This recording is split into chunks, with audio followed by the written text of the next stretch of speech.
اللہ کے حبیب نے منع فرمایا، فرمایا کوئی اونچا اللہ اللہ نہ کرے، جب کوئی نماز پڑھ رہا ہو سو رہا ہو تو اس کے سامنے اونچا ذکر نہ کرو۔ کہتے میں ایک دن اونچا اونچا ذکر کر رہا تھا، اونچا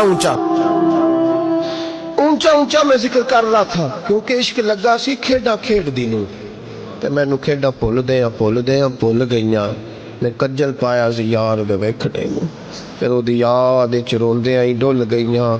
حیدر شاہ اس گلی کدے نہ رلدی، پر ہن تے رل گئیاں۔ کہتے میں اونچا ذکر کر رہا تھا تو حضرت عمر فاروق رضی اللہ تعالیٰ عنہ نے ڈانٹ دیا، فرمایا تجھے نہیں پتا حضور نے منع کیا؟ تو عمر نے ڈانٹا تو میں چھپ کے بیٹھ گیا کونے میں۔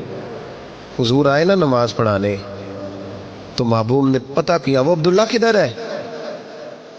کہتے میں کونے میں تھا، حضور نے فرمایا کیا ہوا؟ تو میں رو پڑا، میری عزت بڑی تھی نا مدینے، کبھی کسی نے کچھ نہیں کہا تھا۔ نبی کریم نے فرمایا کیا ہوا؟ عرض کی حضور کچھ نہیں۔ پھر بھی بتاؤ؟ کہتے میں رو پڑا، میں نے کہا یا رسول اللہ میری غلطی تھی تو سیدنا فاروق اعظم نے ڈانٹ دیا ہے۔ فرمایا ہوا کیا؟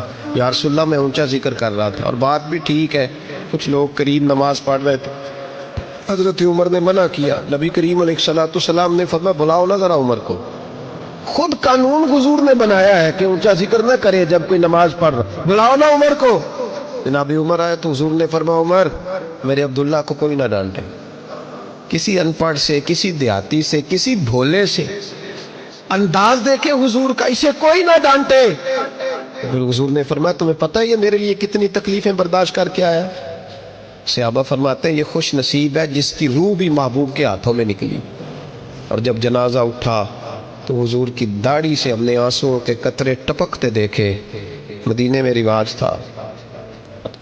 رواج تھا کہ قبر میں قریبی عزیز اتارا کرتے تھے، پر ان کا تو مدینے میں رشتہ دار ہی کوئی نہیں تھا۔ حضرت عمر فاروق اور جناب ابو بکر صدیق کہنے لگے ہم قبر میں اتارتے۔ جب ان دونوں نے اٹھایا قبر میں گئے تو کہتے ہیں کمال دیکھو اللہ کے رسول ہم دونوں سے پہلے قبر میں اتر گئے، اور حضور نے یا البدایہ والنہایہ میں موجود ہے کہا مجھے دو میں قبر میں اتارتا ہوں۔ کہتے ہیں حضور نے تنے تنہا پکڑا، قبر میں اتارا، پسے مردن فرشتوں نے جو تلاشی لی تو کیا نکلا؟ فقط ایک دل کے گوشے سے خیال مصطفیٰ نکلا۔